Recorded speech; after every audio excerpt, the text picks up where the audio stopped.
जब कृष्ण वृंदावन छोड़कर मथुरा चले गए, तब राधा के लिए उन्हें देखना और उनसे मिलना और दुर्लभ हो गया। कहते हैं कि राधा और कृष्ण दोनों का पुनर्मिलन कुरुक्षेत्र में हुआ था, जहां सूर्य ग्रहण के अवसर पर द्वारका से कृष्ण और वृंदावन से नंद के साथ राधा आई थी।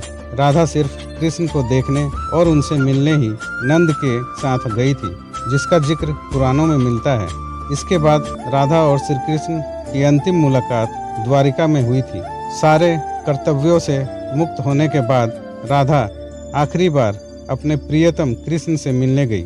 जब वे द्वारका पहुंची तो उन्होंने कृष्ण के महल और उनकी 8 पत्नियों को देखा। जब कृष्ण ने राधा को देखा तो वे बहुत प्रसन्न हुई। तब राधा के अनुरोध पर कृष्ण ने उन्हें महल में एक देविका के पद पर नियुक्त कर दिया। कहते हैं कि वहीं पर राधा महल से जुड़े कार्य देखती थी और मौका मिलते ही वे कृष्ण के दर्शन कर लेती थी। एक दिन उदास होकर राधा ने महल से दूर जाने का तय किया।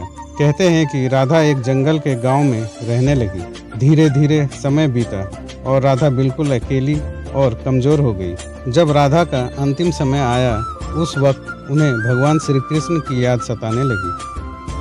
जब कृष्ण को इसके बारे में पता चला तो वे राधा से मिलने पहुंच जाते हैं। राधा कृष्ण को देखकर खुश हो जाती है और दोनों एक दूसरे से लिपट कर रोने लगते हैं। तब श्री कृष्ण ने राधा से कहा कि वे उनसे कुछ मांग लें, लेकिन राधा ने मना कर दिया।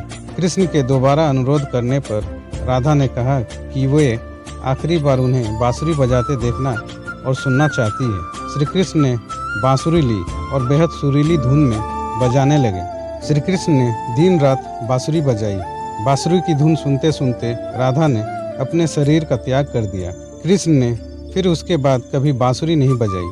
कहा जाता है कि जो कोई भी इनकी प्रेम कहानी को सुनता है, उसके आंखों से आंसू आ जाते हैं। आप सबको ये कहानी कैसी लगी?